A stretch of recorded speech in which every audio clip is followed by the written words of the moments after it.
नमस्कार दोस्तों। आज की इस वीडियो में हम भगवद गीता के अध्याय 10 श्लोक 20 पर चर्चा करेंगे।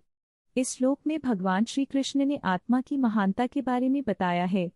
अगर आपको हमारी सामग्री पसंद आए तो कृपया लाइक करें और हमारे चैनल को सब्सक्राइब करें। तो चलिए इस अद्भुत श्लोक के अर्थ और शिक्षाओं में गहराई से उतरते हैं। अहमात्मा गुडाकेश सर्वभूताशय स्थित अहम आदिष्ट मध्यं च भूतानामंत एव च। मैं गुडाकेश सभी प्राणियों के हृदय में स्थित आत्मा हूँ। मैं ही प्रारंभ, मध्य और अंत हूँ। इस श्लोक में भगवान श्री कृष्ण ने आत्मा की सर्वव्यापीता का वर्णन किया है। वे कहते हैं कि वे हर जीव के हृदय में निवास करते हैं। यही आत्मा सभी जीवों का आधार है। इसका अर्थ है कि हर जीव में ईश्वर का अंश है। जब हम इस बात को समझते हैं तो हमें सभी जीवों के प्रति प्रेम और करुणा का भाव जागृत होता है। हम समझते हैं कि जीवन का मूल उद्देश्य एक दूसरे के साथ प्रेमपूर्वक व्यवहार करना और ईश्वर के प्रति आस्था रखना है।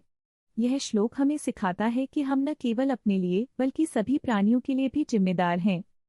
एक बार की बात है, एक छोटे से गांव में एक किसान रामू अपने परिवार के साथ रहता था। रामू बहुत मेहनती था, लेकिन उसकी फसलें हमेशा सूख जाती थीं। गांव में एक बड़ा सूखा पड़ा और सभी किसान परेशान थे। एक दिन रामू ने सोचा, क्या मैं अपनी मेहनत से अपनी समस्याओं का समाधान कर सकता हूँ। उसने गीता का अध्ययन करने का निर्णय लिया। उसने भगवद गीता के अध्याय 10 श्लोक 20 का अर्थ समझा। मैं गुडाकेश सभी प्राणियों के हृदय में स्थित आत्मा हूँ। इस श्लोक ने उसे प्रेरित किया कि सभी जीवों में ईश्वर का अंश है और हमें एक दूसरे की मदद करनी चाहिए। रामू ने अपने पड़ोसी श्यामू से कहा, श्यामू भैया, हमें मिलकर काम करना चाहिए। अगर हम एक दूसरे की मदद करेंगे तो शायद हम इस सूखे को सहन कर पाएंगे। श्यामू ने कहा, पर रामू, हमारी फसलें तो सूख गई हैं। क्या हम कुछ कर पाएंगे? रामू ने मुस्कुराते हुए कहा, हमें एक दूसरे का सहारा बनना होगा। अगर हम मिलकर काम करें तो हम अपना जीवन बदल सकते हैं। दोनों मिलकर गांव के सभी किसानों को एकत्रित किया। उन्होंने एक योजना बनाई, पानी को बचाने के लिए तालाब बनाने का। सभी ने मिलकर काम किया और बहुत जल्द गांव में एक सुंदर तालाब बन गया।